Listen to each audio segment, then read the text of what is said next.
Hello friends, आज के video में हम बात करेंगे chapter number 1 chemical reaction and equation के एक बहुत ही इंपॉर्टेंट टॉपिक के बारे में, जो कि है डबल डिस्प्लेसमेंट रिएक्शन।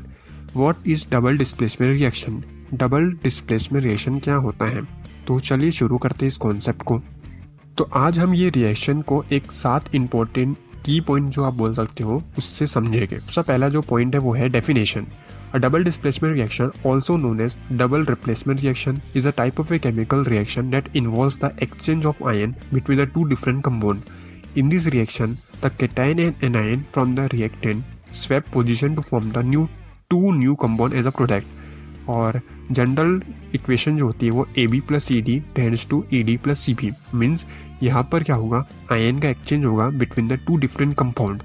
अब आयन्स क्या होते हैं, कैटायन और एनायन होते हैं, तो वही उनकी जो पोजीशन है वो स्वैप होगी, एक्सचेंज होगी to form the new compound as a product. यही फर्स्ट पॉइंट पूरा लिखा हुआ है। सेकेंड पॉइंट की बात करें वो होता है जनरल फॉर्म। जनरल फॉर्म वही होता है AB plus CD tends to AD plus CB। मतलब यहाँ पर क्या होगा, ABCD क्या हो गए, आयन्स हो गए। अब जैसे A और B जो है वो कैटायन बता रहे हैं एक कंपाउंड का, CD जो है वो एनायन बता रहे हैं अनदर कंपाउंड का। अब यहाँ पर क्या हुआ, कैटायन और एनायन क्या करेगा, एक्सचेंज करेगा पोजीशन। मान लो A मेरा कैटायन है और C मेरा एनायन है, तो इन दोनों ने एक्सचेंज की पोजीशन, तो क्या न्यू कंपाउंड बनेगा, A D के साथ फॉर्म हो जाएगा और C B के साथ कंबाइन होके CB फॉर्म करेगा। तो वही यहाँ पर लिखा है AD प्लस CB दो कंपाउंड बनेंगे।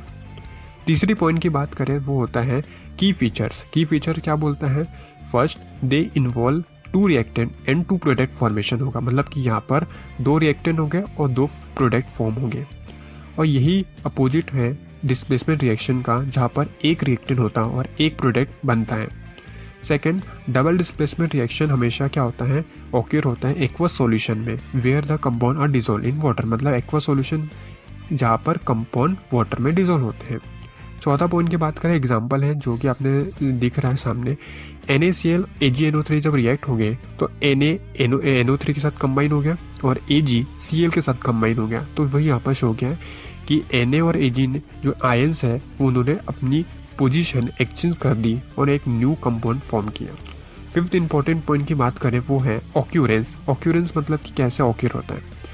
देखो, double displacement reaction are commonly observed in a reaction between two ionic compound. अब आयनिक कंपाउंड क्या होता है, आयनिक कंपाउंड ऐसा कंपाउंड होता है जिसमें कि कैटायन और एनायन दोनों ही हो और दोनों कैसे एक दूसरे को हेल्ड हो गए बाय इलेक्ट्रोस्टैटिक फोर्स। मतलब ऐसा कंपाउंड जिसमें कैटायन भी हो और एनायन भी हो, उस कंपाउंड को बोलते हैं आयनिक कंपाउंड।